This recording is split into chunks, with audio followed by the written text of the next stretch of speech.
Hello hi అండి. మేము తిరుపతి నుంచి ఇంకా నెక్స్ట్ కాణిపాకంలో వరసిద్ధి వినాయకుడ స్వామి వారి టెంపుల్ని దర్శనం చేసుకున్నాము. ఈ టెంపుల్ లోపల సరౌండింగ్ అండి.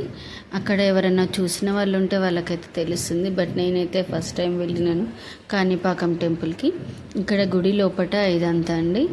మనకి మొబైల్స్ గుడి లోపలికి అలో లేదండి, సో ఇక్కడే పెట్టాల్సి వచ్చింది. ఇంకా టెంపుల్ బయటే పెట్టినాము.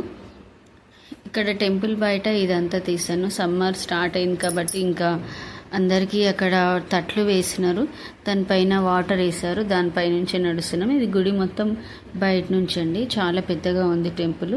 లోపల వచ్చేసి మనకు స్వామివారు బావిలో నుంచి వస్తున్న విగ్రహం ఒకటి గర్భగుడిలో ఉంటుంది.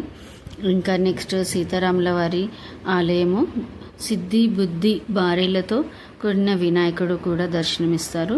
ఇంకా మన గోత్రనామాలతో అర్చన చేయించారండి. ఇంకొకటి నవగ్రహాల పూజ కూడా చేశారు. అక్కడ మంచిగా అనిపించింది. టెంపుల్లో అయితే చాలా ప్రశాంతంగా అనిపించింది. నెక్స్ట్ మాకు ఆఫ్టర్నూన్ అయిపోయింది దర్శనం అయిపోయేసరికి. నెక్స్ట్ ఇంకా అక్కడ అన్నప్రసాదం కూడా ఉంది. సో అక్కడ మేము భోజనం చేసుకున్నాక నెక్స్ట్ పక్కకి హాల్ ఉంది. ఆ హాల్లో వెళ్ళి కాసేపు కూర్చున్నాము. హాల్లో వచ్చేసి ఇక్కడ ఆ రోజు అక్షరాభ్యాసం అయిందండి ఒక అమ్మాయికి. సో ఇక్కడ అక్షరాభ్యాసము, అన్నప్రసన్నం ఇలాంటి పూజలు చేస్తూ ఉంటారు. ఒక అమ్మాయికి అక్షరాభ్యాసం అయింది. మంచిగా అనిపించింది లోపల. ఇంకా పక్కకి వచ్చేసి శివాలయం కూడా ఉంది, చాలా పురాతనమైన శివాలయము. అక్కడ కూడా దర్శనం చేసుకున్నాము. ఇంకా గార్డెన్లో పెద్ద విగ్రహాలతో పెయింటింగ్స్తో చాలా బాగున్నాయి విగ్రహాలు.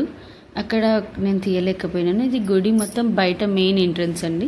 ఇక్కడ గుడి పక్కకి గుండం ఉంటుంది. అక్కడే కాళ్ళు చేతులు కడుక్కొని మనం దర్శనానికి వెళ్ళాల్సి ఉంటుంది మెయిన్. ఇంకా అక్కడ వచ్చేసి నేను ఒక చిన్న వినాయకుడిది విగ్రహం తీసుకున్నాను ఇంటికి వచ్చి పూజ చేసుకోవడానికని. ఇదే ఆ గుండం వచ్చేసి. ఇక్కడ గుండం పక్కకే గార్డెన్ ఉందండి, చాలా బాగుంది. ఇక్కడ కూడా స్వామివారికి మనం దీపం పెట్టొచ్చు గుండం దగ్గర. నెక్స్ట్ ఇంకా గోవిందరాజు స్వామి ఆలయము. అక్కడ వచ్చేసి మనకి స్వామివారు అనంత పద్మనాభ స్వామి అవతారంలో దర్శనమిస్తారు. ఇక్కడ కూడా గుడి బయటే తీయగలిగినాను. ఇంకా ఏ టెంపుల్స్లో కూడా మనకి మొబైల్స్ అలో అస్సలు లేదండి ఇక్కడ. ఇంకా నెక్స్ట్ మంగపట్నము, పద్మావతి వారి పుట్టినిల్లు, అమ్మవారి పుట్టినిల్లు, ఇంకా అలవేలి మంగమ్మ వారి ఆలయము, ఇవన్నీ వెళ్ళినాము. అన్ని గుళ్ళు చాలా మంచిగా దర్శనమైనవి. మాకు చాలా బాగా అనిపించింది. కానీ గుడి బయట మాత్రమే అన్నీ తీయగలిగినాను. ఇక్కడ వచ్చేసి చిన్నది మసాలా దంచుకునే రోల్ ఒకటి తీసుకున్నానండి. నాకు అది చాలా బాగా నచ్చింది, మంచిగా ఉంది, తీసుకున్నాను. మా అమ్మాయి పట్టుకుంది. ఇంకా నెక్స్ట్ ఇక్కడ ఏనుగులతో అందరికీ ఆశీర్వాదం ఇప్పిస్తున్నారు అక్కడ ఉన్న వాళ్ళు. మా పిల్లలు కూడా ఫొటోస్ అది దిగి ఆశీర్వాదం తీసుకున్నారు. ఇక్కడ మంగపట్నము, ఈ టెంపుల్ కూడా ఇంకా బయటనే తీశాను నేను.